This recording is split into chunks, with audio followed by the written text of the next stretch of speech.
There are so many reasons not to skip breakfast. So many savory, mouth-watering, tasty, delicious beyond all belief reasons. Actually, that last one was pretty convincing.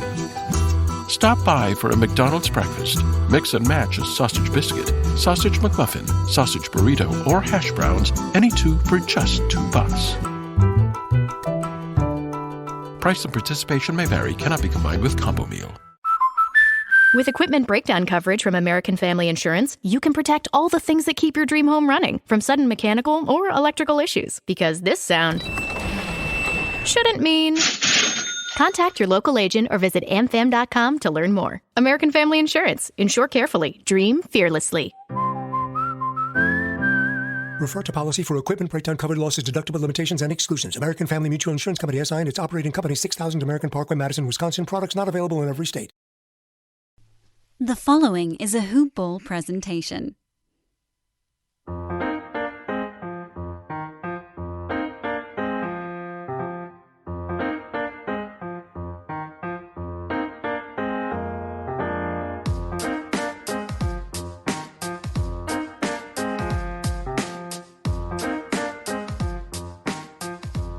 Hoop Ballers! Welcome back to another episode and another edition of Today in Sports Betting. I am your host, Devin Ellington, or at DALE007 on Twitter. Hey, welcome in, welcome back. New listeners, old listeners, everyone alike. Thank you. Like I said, this is Today in Sports Betting, a hoop-ball.com presentation. Make sure to follow at Hoopball Gaming to find the rest of the articles and the team's plays. Also, our team in general. You'll see a lot of conversations and discussions and tweets and all that good stuff involving our guys. Lots of great content to follow. Want to give a shout out to our Hoopball Pels team. Lyle Swithenbank holding it down. Pelicans had a really interesting summer league, had some off-season transactions that happened, coaching change of hiring Willie Green. So if you need some Pelicans information, NBA season's right around the corner. Lyle's got you covered. Hoop Ball Pels. Go follow them on Twitter. Also, if you're listening to this now, you are now behind the curve because we have now locked in our new prices on the premium content, the Wager Pass, Fantasy Pass, DFS Pass. We've kind of got a bunch of different packages now. You can kind of just curate your own needs, pick and choose what content you want, and then there's different price points for all that. So, with that being said, keep in mind on those promo codes that you'll hear me talk about in the pre-recorded segment before the show. But in case you skip over it, Hoopball, and this podcast is brought to you sponsored by Manscaped.com. Lawnmower 4.0 came out earlier this summer. I am a proud owner of one. I got this awesome mustache on my face because I use it. Use promo code HOOPBALL, HOOPBALL, to cash in on some free shipping and 20% off. And then also, look at their complete care kit. They got a lot of different balms, oils, ointments, powders, all sorts of stuff for the man's face. And not so much the man's face, the man's other stuff too. So Lawnmower 4.0, Weed Whacker, all of it together just makes your grooming tasks a lot less chore-like. Promo code HoopBall20. Don't forget that 20 at the end. Then mybookie.ag. You bet, you win, you get paid. Go over to mybookie.ag. Use promo code HoopBall. Sorry, I had to get me some coffee. Hoopball. HOOPBALL. Y'all know about MyBookie by now. Hear us talk about them all the time. They are our sponsor. Kind of like our rock and our shield, They're a good partner. They support us. They believe in us. As for this entity, myself, Devin Ellington, Hoopball Gaming. We got a pretty busy day to unpack. We got lots of recap, so to say. We got some previewing to do since college football technically starts this Saturday. I don't know if any of you knew that, but it's week 0. So I think what I'll do on this show is I'll probably break down some MLB. I'm really not impressed with the card. And honestly, I've been getting a sour taste left in my mouth every MLB slate because I work hard on these game write-ups and I work hard on doing my research. And then 5 minutes before the game starts, 3 or 4 guys can just be taken out of the lineup. This time of the season is very hard and difficulty to handicap, and constant news swirling on top of busy parental life with a sick kid and a job. It just some things go under the cracks. And last night we had plays on Matt Chapman props and Jed Lowry props. And literally, 5 minutes before the game started, both of them were not in the starting lineup. I had those lineup looks from earlier in the day, probably like 1 p.m. Eastern. Not super early, so it kind of sucks, but, it's a part of MLB handicapping. And we'll break down today's card. I'm not going to break down everything. Like I said, there are some spots that I'm looking to get at. But then ultimately, there are some teams, and there's a lot of teams playing each other today, where it's just like, I've been really bad on them. Like, I have not gotten a good read over the last week and a half. I thought that I was sneaky last night with Arizona and Pittsburgh. The first 5 going under 5 had, 3 runs scored in the top of the 5th, I think it was. And of course it missed by just 1 by a run. I think they actually scored 7 runs because Pittsburgh got them a solo shot in the bottom of the 5th. Nonetheless, the bet lost, even though it was looking good 98% of the time. And so that was a little annoying. And then Chicago and Toronto, I talked about it in the Wager Pass. In case you haven't gathered, we had a losing night in the Wager Pass last night. Chicago and Toronto, I talked about how I was a little apprehensive because of the dominant starting pitching. And lo and behold, Lance Lynn did Lance Lynn things. Alek Manoah continued his phenomenal rookie season. I just thought the collection of bats and the talent was, and the health of the White Sox was going to be able to get Rogers Center popping. Toronto coming back off of a road trip. Rogers Center, they haven't really played a lot of road games there this year. Excuse me. That frog just jumped right out. So yeah, not a lot of home games played this year. They started the season in Buffalo. We can sum up McDonald's new crispy chicken sandwich in one word: crispy. But also juicy and tender. Maybe crispy, juicy, tender, all one word? Okay, fine. You'll just have to try our crispy chicken sandwich to understand it. Get a free medium fries and medium soft drink with purchase of any crispy chicken sandwich. Available only on the app. Ba-da-ba-ba-ba. Price and participation may vary. McDonald's app download and registration required. I think like 3/4 of their games so far in the home department have been played in Buffalo. Canada opened their border back up to their sports team. I think it was last month. Coffee break. So, I can tell you from last night's sour taste and the burn I got, the White Sox and the Blue Jays will not be on my card. Especially since Dylan Cease and Jose Barrios are pitching. Barrios making his 3rd start and with Toronto. So he's still getting the ropes down. I think we're going to see Toronto falter here and kind of fizz out. They just keep kind of falling down further in those AL East standings. The Yankees have won 10 in a row. Tampa Bay's trying to stay at top. Boston, middling. They're kind of in the same department as Toronto. Got off to a bolsterous hot start that's going to be hard to maintain. And with their lack of a first baseman, talking about the Red Sox, obviously Toronto has Vlad Jr. and their pitching and deep pitching, I shall say, for both ball clubs and relief pitching. I think this is a 2-horse race now. Yankees, Rays. So there are some games I'm going to be looking at. I'm not going to go completely bare and empty on a baseball slate. It's just not like me.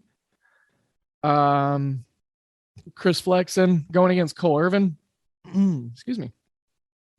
Lots of frogs in my throat today. Seattle and Oakland. Look, I'm just really not interested. I've done not that great with these two teams lately. I tried again last night with some player props, and both of them just kind of were pulled out of the lineup. So let's go ahead and leave this one alone. Chris Flexen's been pitching really great. He's been such a bright spot for the Mariners this year, coming back over from the KBO. Cole Irvin, he's gotten roughed up a little bit lately. I believe his last start was against Texas, and like the Rangers gave him some fits. So the kid's struggling a little bit. Seattle is weak against the lefties, though. So if anything, I'm just going to leave this one alone because I just don't know. I mean, the total's weird. 8.5 is getting juiced to the over of -120, but yet you got both of these pitchers that are pretty dominant. And then Cole Irvin being a left-handed pitcher, Seattle struggles against those. So, I mean, I've got so much conflicting data. I don't trust Oakland right now. They've been losing some games. And, my picks on Tally site have been reflecting that. So I've been trying to support them. I've been trying to support Houston. Houston kind of pissed me off last night, losing 7-1 to the Royals. Royals actually scored 7 runs as a road team. I don't think they've done that all year. Sarcasm, of course. They probably have, but not too many times. And Houston, Zach Greinke got roughed up by the club that drafted him. And I was way, way, way wrong. Had the free play article yesterday. That was a loser. And I had the Houston run line. And then in the wager pass, I think I won one play last night. Yankees, Atlanta, first 5 under hit, under 5.5. They scored 3 runs. So we didn't get opposite swept, at least, but it was still a rough night. I think we would have been better if Chapman and Lowry would have played. Those were guaranteed. I had a 2.9 unit play on Chapman over half a hit, just to get 1 hit. And then Lowry plus 150. I went in and just did a half unit on that one. So that way we could bring in 1.15 units. And that was for him to have an RBI, which he's a left-handed killer, stone cold, Steve Austin style. So, he just, they weren't in the lineup, and that kind of sucked. So null and voided those plays. And now let's kind of just move into today. Like I said, 335, not looking at Seattle, not looking at Oakland, Arizona, Pittsburgh, get out of here with that garbage. I am not betting you guys anymore this year. White Sox, Toronto, already talked about how I'm going to lay off that. San Fran, New York Mets, we got this. His first name is Steven. That can't be right. I don't know. The resource that I normally use, as I rapid fire through this stuff, decided to make a major update, and it's very not to my liking, and it's just kind of too much now. And I think that it's the Action Network, in case you were wondering. But now I don't even get the pitcher's first name. I just get his first initial. Good thing I know 90% of the starting pitchers in the league, but this long kid, I can't remember his first name. So I apologize, but he's got 5.72 ERA. Not a lot of starts in the year, obviously. Limited exposure. Tyler McGill for the Mets. I don't have anything to say about this game. The total's at 8.5. This is a pretty pivotal series for the NL postseason push. So I think for anything, this is going to be a good, fun baseball game to watch, at least the first 5 innings on, because I think that these pitchers might be able to have a decent go of it. The totals come up from 7.5 all the way up to 8.5. San Fran -105, New York -115. They've kind of flipped on those lines. So Minnesota, Boston, 10.5 is the total right now. You got Garrett Jacks on the mound, Trevor Houck, or is it Tanner? See, this is the problem. Tanner or Trevor. So now I got to have multiple resources open just to be able to determine guys' first names. It kind of annoys me, but I don't like when people try to just do crazy shit with their apps and do all these updates. They just threw 9 updates into one and completely changed the layout, the look, the flow. In case you couldn't tell, I'm not really a fan of it. Tanner Houck. and it's Sammy Long for San Francisco. Just to clarify. Minnesota, Boston, not really looking at anything. I'm going to wait for team totals to set because we might have them right now, maybe not. This is before noon on the Eastern Front. Team total for Boston. I'm seeing 5.5 in most spots. I was hoping to get a 5.5. Like, I know it's just an extra hook, but fact of the matter, Griffin Jack's pretty terrible. He's rookie, young kid. Minnesota's bullpen's pretty bad. So 5.5 is just like a really high team total. Texas and Cleveland. Cleveland's been playing pretty well lately. They're back to 500, minus 167 on the money line today. Texas has crept from plus 120 to plus 145, and Cleveland's been hitting against lefties a lot better than what they have on the normal season. Over 9 has come up from the 8.5 on that total. Over's still getting shade of minus 120. My problem with playing overs with Texas is they have zero offense. Now, they do better against righties than they do against lefties, but they're on the road, and they are just like a really terrible team. There's no way to put it, and I don't really want to. I could definitely sit here and say, Cleveland's going to score 8 runs themselves because Texas is that bad. But fact of the matter is, on the season, Cleveland does get a downgrade against lefties. They're just major 3 or 4 bats have been doing damage against the last couple of lefties that they faced. So recently, they've been hitting better against lefties. But, of course, if I was to play it, if I was to support it, they'd shit down their sock today. So let's just go ahead and leave it alone and use it as a data point. Let's see what we can get. And plus, they got this Morgan kid on the mound. Eli Morgan, he's not very strong or dominant. So I'm going to see if anything sticks out for team totals. Cleveland's at 4.5. It's getting shade of minus 135. PointsBet has their team total at 5 at minus 110. So a lot of minus 135 juice out there on the 4.5. And that's that. If I'm going to look at anything, I'd probably look to support Cleveland's team total. Because my team total plays are half unit plays. So just kind of looking at something. Today, Andrew Heaney gets to go against Charlie Morton. The Yankees take on the Braves. Total right now is at 9. And Andrew Heaney alone makes it to where I want to support Atlanta. Charlie Morton on the year, 3.47 ERA, 12-4. Good stabilizing force from the veteran. I think I'm probably going to look at the Braves' first 5 here. Minus 115 on that run line. And we don't have any team totals set as of yet. I'm not seeing anything, but that is something that I'll probably be looking to attack if it's not outrageous. I bet it's going to be like a 5 or a 5.5. But if it's 4.5, I'm wanting to jump on that. If it's 5, there's a chance of a push. There's that insurance. And might just look at taking that. First 5 under 4. I was hoping to get a better number in the Cincinnati and Milwaukee game because we got Tyler Mahle and Corbin Burns going against each other. Dominating pitchers right now. This is an important divisional game. Milwaukee in first place in the NL Central. They are minus 220 favorites on the money line. Their run line is minus 145. That's really telling. Not a lot of belief on Cincinnati today. And 2.5 on Cincinnati's team total. I mean, that's just disrespectful, right? I mean, I know it's Corbin Burns, but like his stuff has been decently bad lately. He hasn't done too much. That's been that great.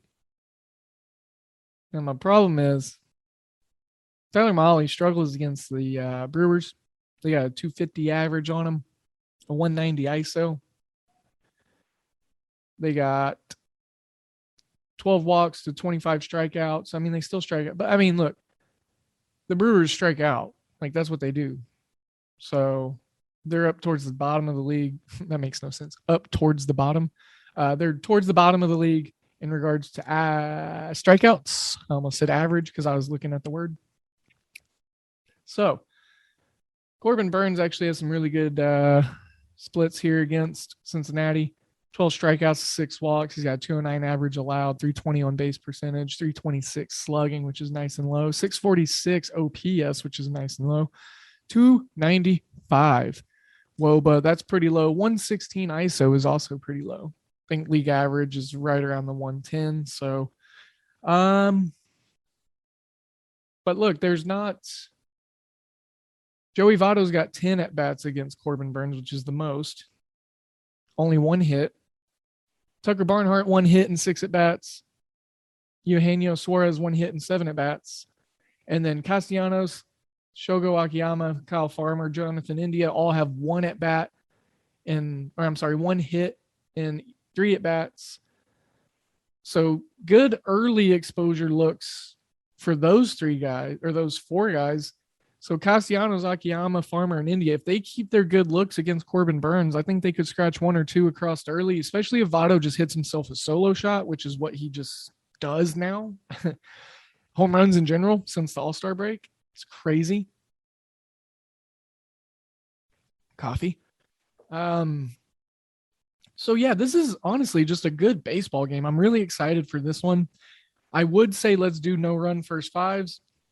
But there is a lot of, no run first inning, but there's a lot of power on this team. There's a lot of power on this team. And a solo shot is very, very inevitable in my opinion, especially with how these pitchers throw.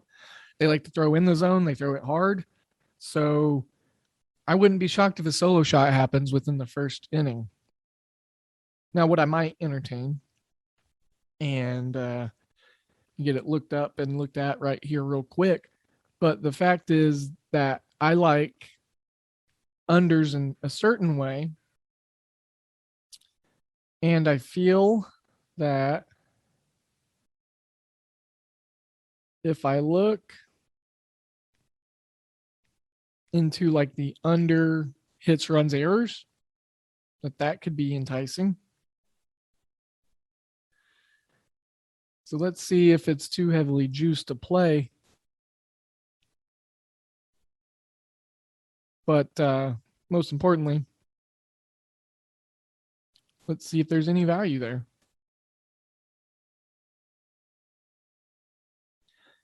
And so as I look at this, as it loads, trying to watch water boil right now. So 25.5 is the total hits, runs, errors.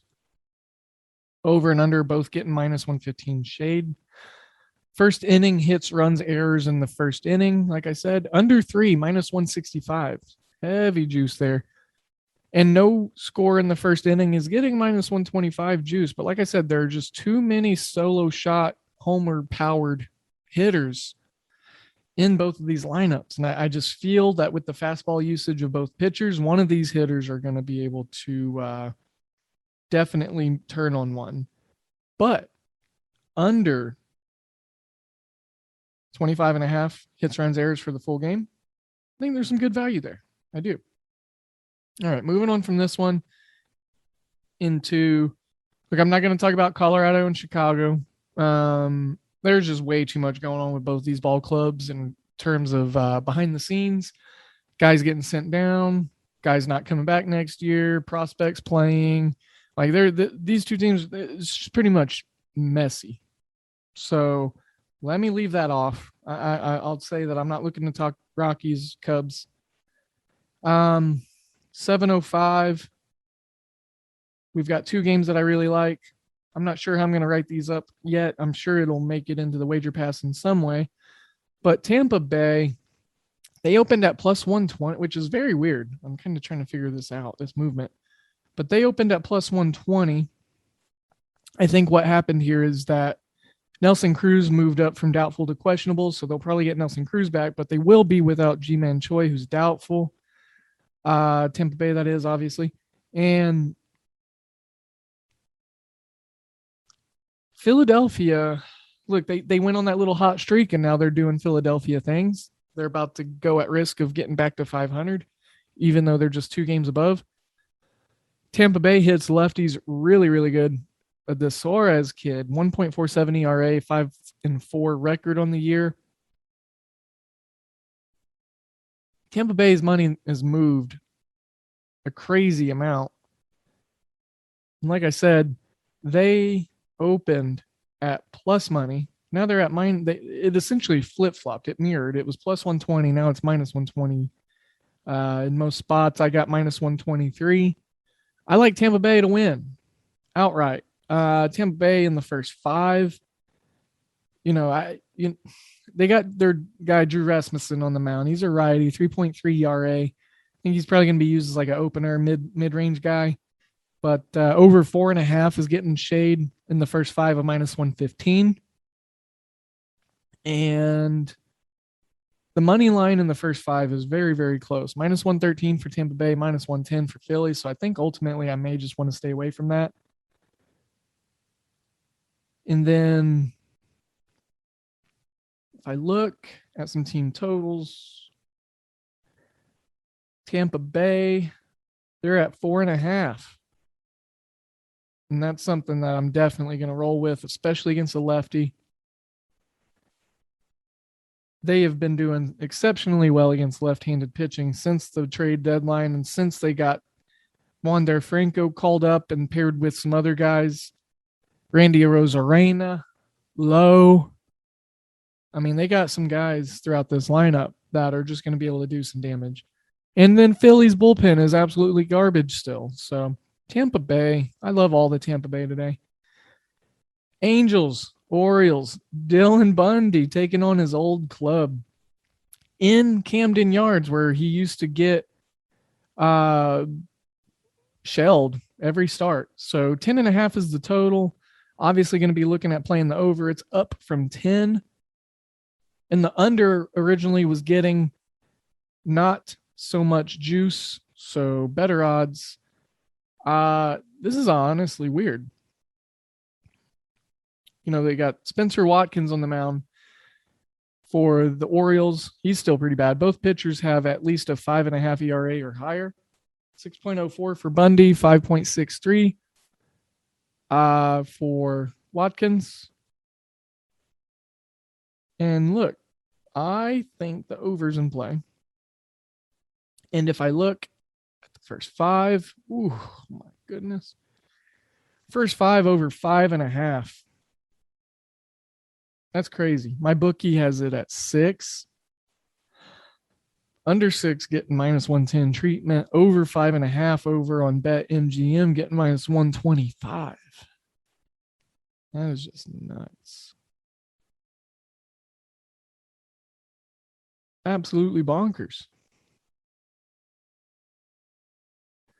A lot of folks are looking to support Baltimore. So their first 5 looks at plus 120 on the money line. If this was a left-handed pitcher, I know Dylan Bundy's terrible, but if this was a left-handed pitcher, I'd be all over it.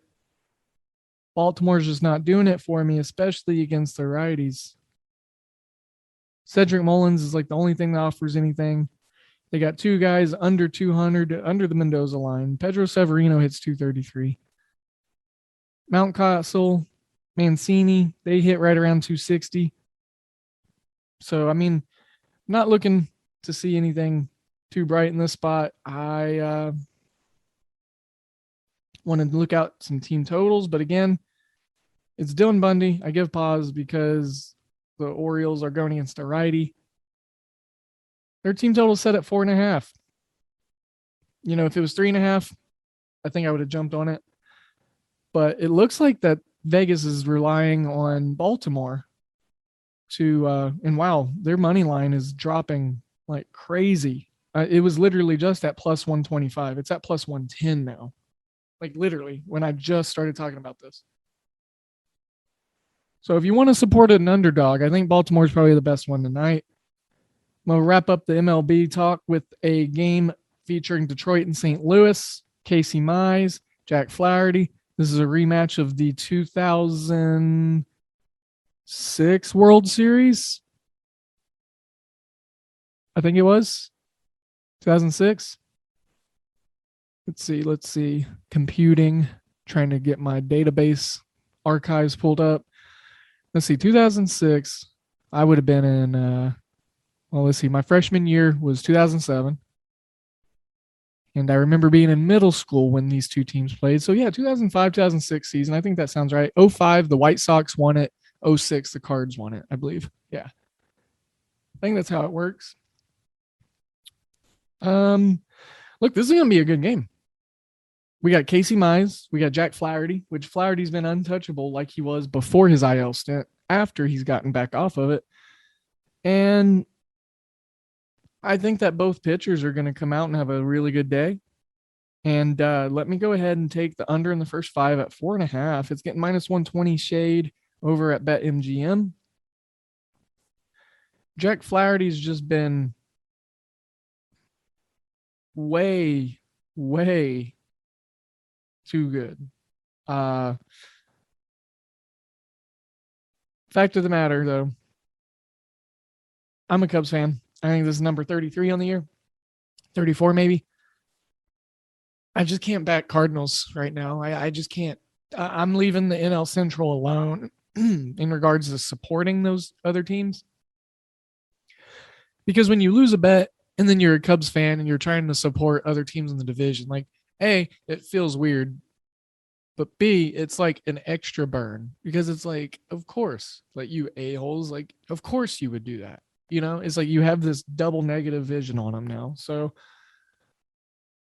I don't have a good look on the Cards, like sides. You know, I'm not looking to play a side here. And then I think the Detroit Magic, you know, that we were riding for a while in the wager pass and the show is a little done now. So I think if anything, we should support the pitchers. And I think looking at like a first 5 under makes sense. St. Louis's offense has struggled. Detroit's offense does struggle against righties. So, if anything, I may look just first 5 and leave the full game out of it. But as of right now, I got to lean on first 5 under and full game under. I think it just kind of is a ho-hum cruising game where lots of outs are made. Inefficient offenses, bad batting.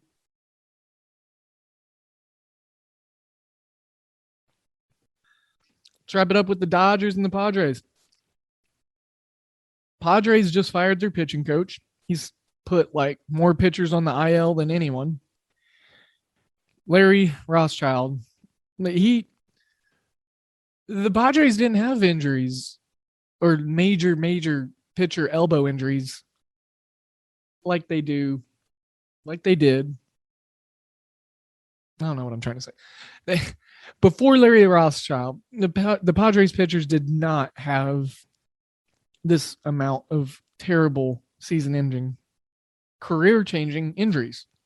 And what the problem comes from is, or where the problem comes from is, Rothschild loves off-speed stuff. He loves sliders. He loves sinking fastballs. He loves, I know sinking fastball is not off-speed technically, but it's an offshoot of the fastball. Changes the arm angle a little. The grip. You know, sliders, curveballs, big 12-6 swooping curveballs. You know, if a pitcher does not have a slider in his arsenal, he forces that pitcher to learn how to do it. I think, you know, between Steve Clevenger's arm issues last year, I think with Yu Darvish showing regression, you look at some of the other big names that have been put on the shelf with arm issues for them. It's just very evident that something needed to change. And with how their pitchers have been pitching, starters and bullpen alike, He wasn't a good pitching coach at the time. And I mean, don't get me wrong, I love Larry Rothschild. He's been in the major league as a pitching coach for, I mean, almost double what I've been alive on this earth. So I can't really say much. Like he that might be an exaggeration. Like he hasn't been in the majors for 60 years, but you get what I'm saying. He's been doing it long enough to know that if he's screwing a guy's arm up, he should know. And well, the Padres had to make a change. Yu Darvish is going today, who's been pretty bad, pretty rank, if I shall be blunt. He's going against Urias, or Julio Urias, the main guy. Well, I can't say the main guy for the Dodgers, but I mean, he is just ho-hum. He does what he needs to. And right now, the Dodgers opened at -120. They're at -130 on the money line. This is pure value alone. I mean, the Dodgers are playing good right now. The Padres are not. Sure, the Dodgers are on the road. They're going against Yu Darvish. Sure, whatever. One offense is doing better than the others right now. One team did not just fire their pitchers coach. One team is not spiraling. One team is probably going to win this division, and it's the Dodgers. So Dodgers at -130. We're not going to see that too many times throughout the course of the season. I think we've gotten an opportunity to cash -130 to -150 money line plays on the Dodgers like once or twice this year. Look, -130, and it's creeping. It could be at -140, -150 before first pitch. And this is the chase game. It's 10:10 Eastern time. It's going to be on ESPN. And I might need this one with the way the picks and stuff have been going lately. So I'm looking at the Dodgers. And if anything else in this game, I would look at perhaps the over 8 because San Diego's just been terrible with their bullpen lately. There's no first 5 lines set yet. And I doubt we're going to have, so there's no team total set either, this being a game that happens 11 hours from now. So those are my first preliminary thoughts on that stuff. I want to talk a little bit about college football week 0, and then we need to wrap this bad boy up. I'm going to talk a couple of the lines and a couple of the angles that I'm looking to perhaps lean on. And I've got an underdog that I really like already in week 1, week 0, if you shall. So Saturday, 8/28, August 28th, we got ground 0, week 0 football. All right, so let's just kind of start. This is going to be like a dusting. Like, I'm not doing any deep dives. I've got pages and pages and pages of notes on all these teams, waiting to be transcribed to digital because I am going to do a full week 0 preview for all the games. This first, segment of the college football season. I'm going to break it down. I'm going to give you a betting guide, where to watch it, how to watch it, what to watch for. You'd be surprised, but there's not a lot of people really scrubbed and fresh on University of Connecticut Huskies football.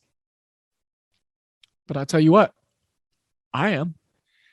Okay, so this is essentially going to be me glossing at numbers, kind of talking about the market moves, talking about what I think is going to happen, and I'm going to give you some of my leans, but I don't want to give too much out because, well, I'm excited for this because it's a national holiday. It's the return of college football, and I want y'all to be able to dig into that article here later in the week once I get it up and really take it in. So Nebraska and Illinois, we got a Big Ten game starting us off at 1 p.m. on Fox this Saturday.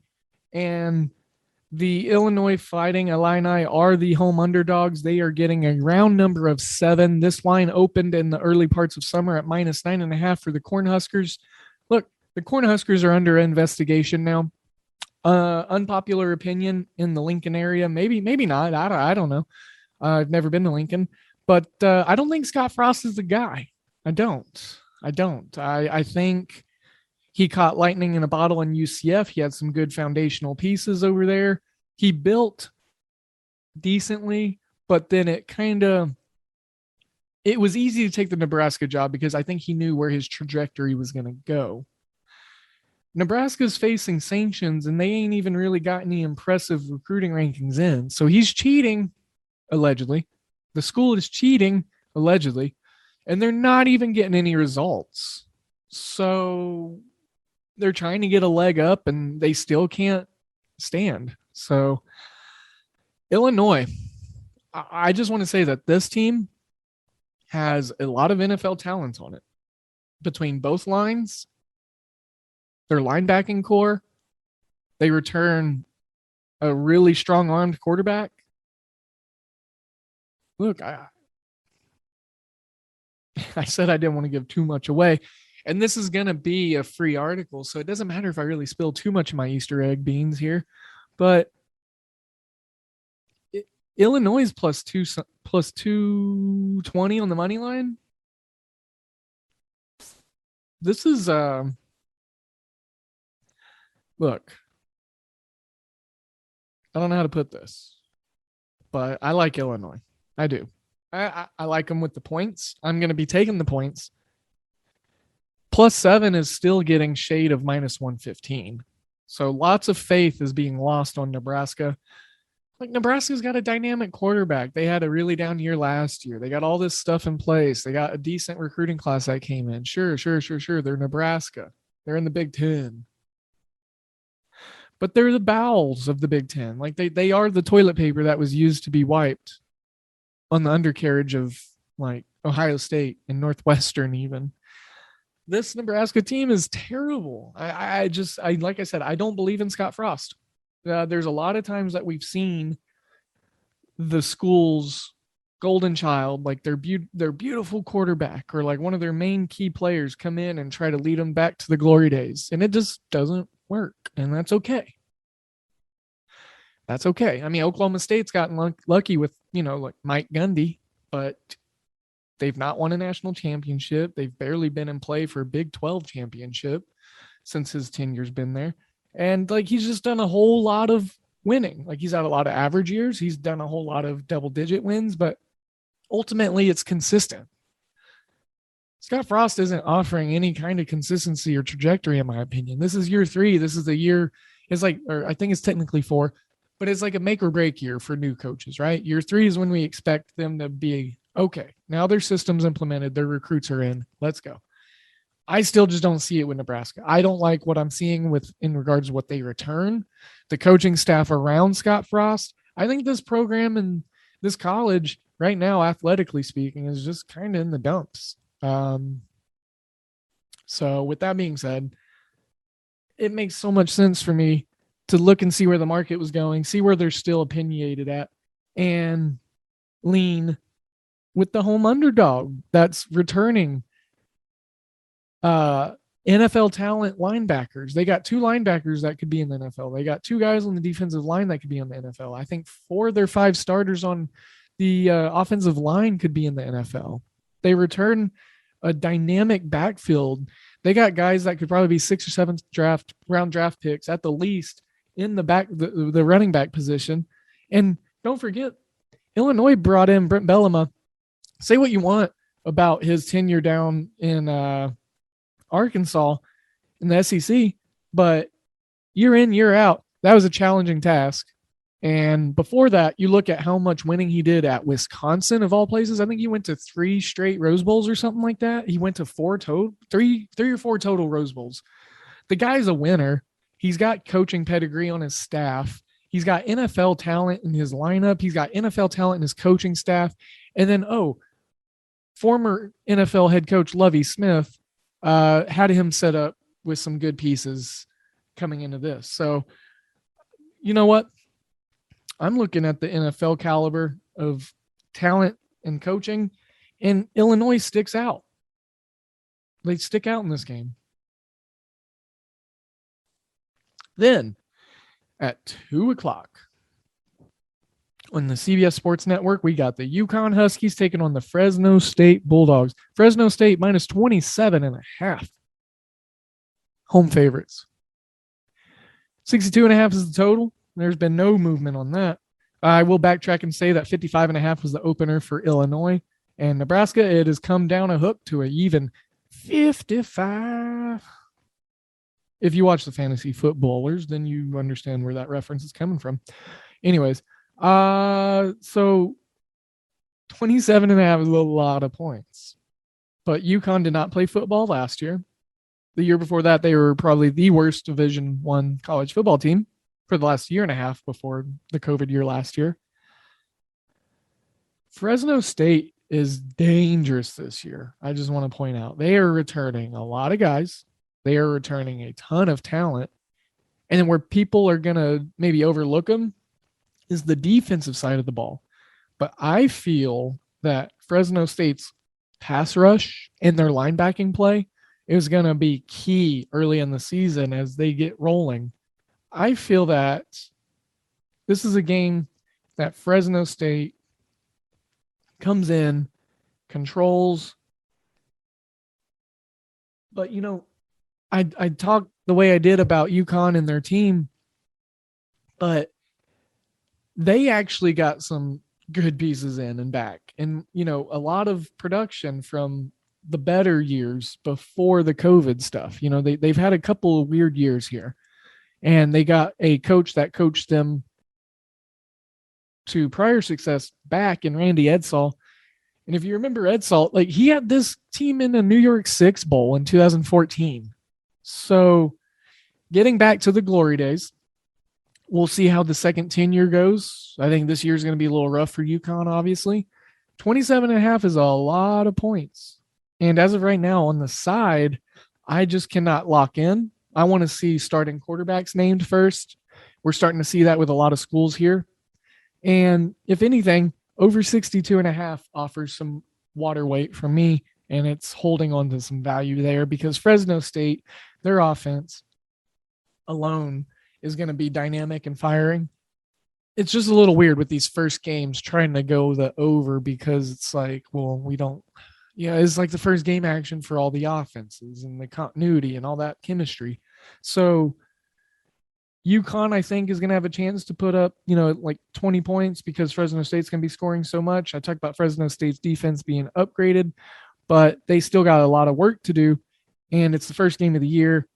And Connecticut, like I said, they returned some stuff on the offensive side of the ball, and they got some pieces in place that make a lot of sense for them to maybe have some positive regression. So it opened at 25.5 and is now 27.5. So let's mind that movement. Vegas set it lower for a reason. If it gets to 28, I think that's a great round number. If it gets to 28, I'm going to jump on it and take the points and ride with the Huskies in the week 0 game against the Bulldogs. More to come on that game. There'll be more written content than me speaking about it today. Hawaii and UCLA. This is going to be a very exciting game. It's going to be fun. It's 3:30 on ESPN this Saturday. UCLA returning Dorian Thompson-Robinson, returning all sorts of guys in the backfield. They got some dynamic playmakers. Their defense is going to have to step up or something, though. Their linebackers are a mess. They brought in some JUCO guys last year that got some starting reps. Their number one tackler ended up being one of those JUCO transfers that came in. Hawaii, though. Hawaii. If you haven't done any previewing or reading or brushing up on Hawaii, do yourself a favor. Get yourself a Phil Steele magazine. I think he's still got copies of it out in Barnes & Nobles. And try to get you a digital copy if you can't get a physical copy. But just go through, read up on Hawaii. They return so much. They've got a lot of good talent. They didn't lose that much. And I think their defense is going to give UCLA trouble. Maybe at least for the first half. UCLA's got a decent secondary coming in.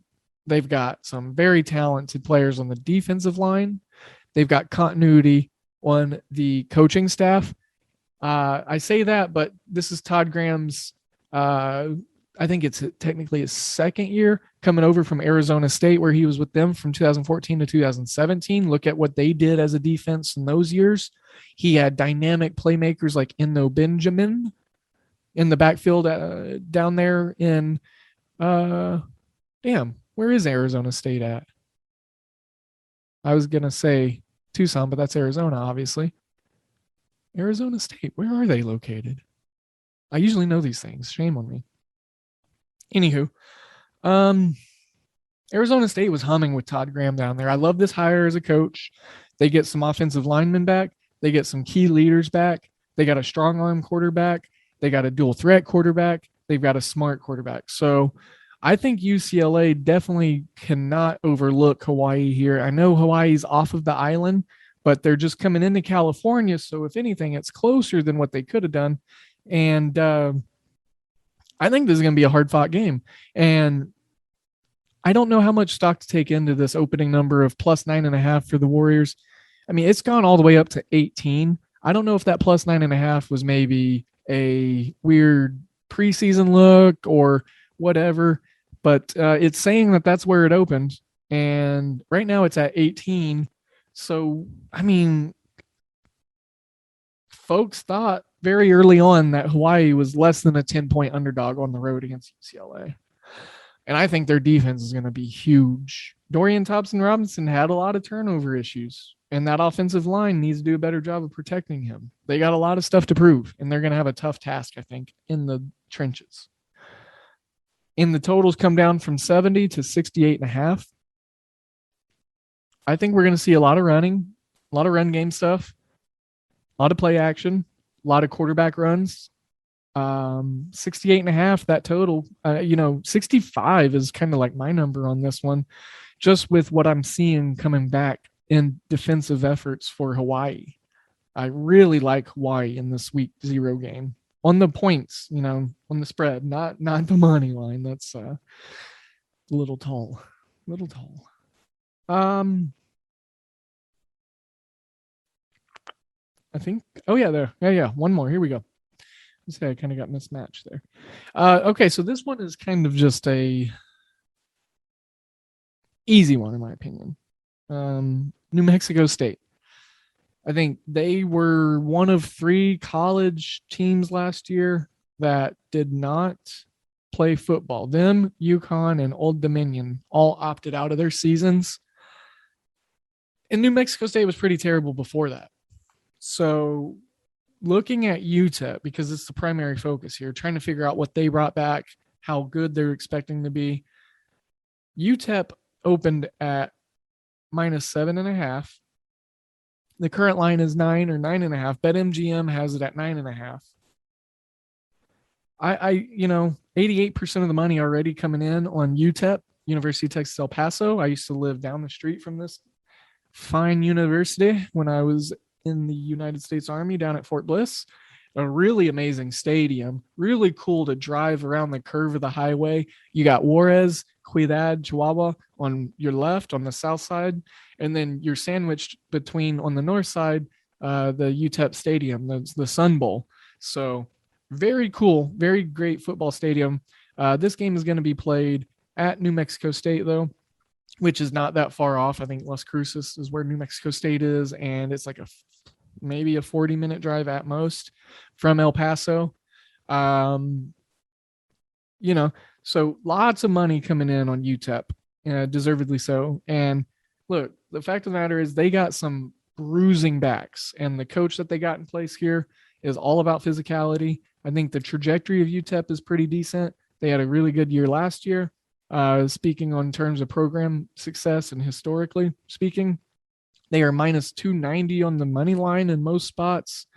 54.5 is the total. It opened at 56.5. I could definitely see under 50 in this game. And it looks like PointsBet still has the 56.5 out there. There's 57s in some spots. Bovada's got 57. Under 57 at minus 115. Bam, that's the best value right there. I went ahead and looked. So DraftKings, PointsBet, BetMGM, Bovada, FanDuel, SugarHouse, 888 Sport, FoxBet, Bet365, Caesars, and Unibet. Out of all those books, Bovada has under 57 at minus 115, and those are the best odds. So you got to shop around. You do. I mean, we would prefer that you use our affiliate and our sponsor, MyBookie. But if you've already got an account with them and you've already used that promo code, thank you, by the way, 2 times, you've got to diversify and you've got to shop around. Just getting those savings on the juice and the odds, it's a make or break kind of thing on Sundays. It's important. It is. It's a part of the research.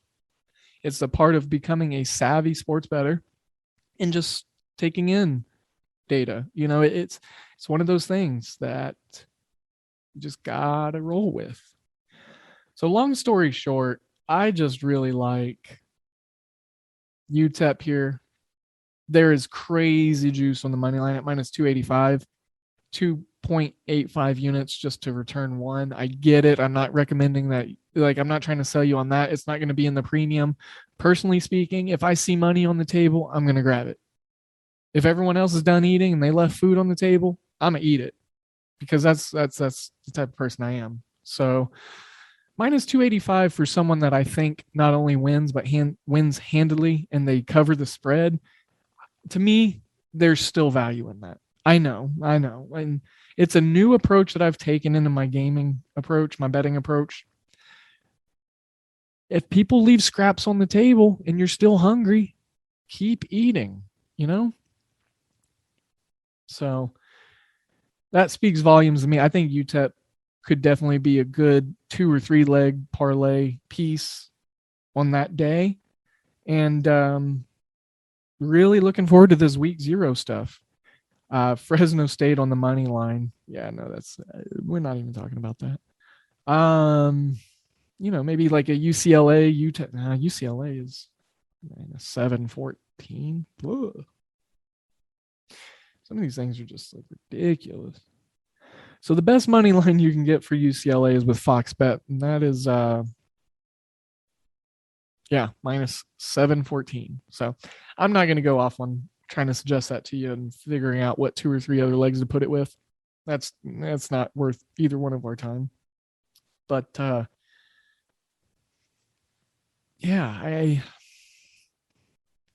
just ready for college football. I hope you are too, because we're going to have lots of content on it. Speaking of content, Wager Pass will be up shortly. We got some plays to get loaded in there for you. Free play of the day lost yesterday, thanks to yours truly. I am just not doing well with these free plays. I think I've lost my last 4. Today, we will have it back up and going. We'll have one of our pros making a pick. And that's the way we're going to leave it. Wager Pass will be up. College Football Week 0 article will be up this week.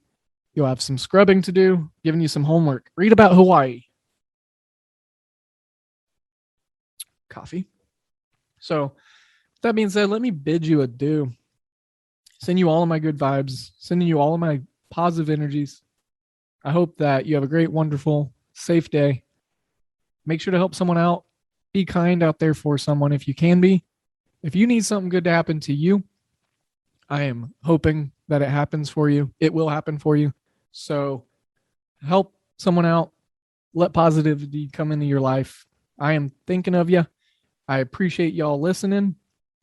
Really, really enjoy doing this. So thank you for all the reviews, all the kind words, all the interaction. Been getting a bunch of new followers lately. So if you followed me recently, thank you so much. I need to put together like a list of folks that have been interacting with me lately and just things that I need to shout out on the show. Because honestly, there's a lot. So I got a lot of love to offer, and it's all love over here. So with that being said, today in sports betting is out.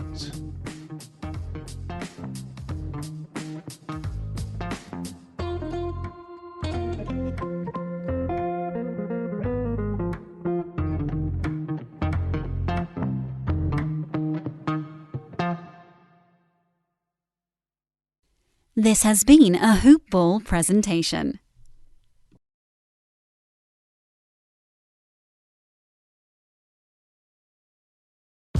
There are a lot of choices when it comes to car shopping. Only Kelley Blue Book is your trusted resource for one-stop car shopping. Have confidence to price it, buy it, fix it, trade it, sell it, and love it when you KBB.com it. It's as easy to say as it is to use. Kelley Blue Book is the #1 most trusted third-party automotive site. So no matter what your it is, be empowered to nail it at KBB.com.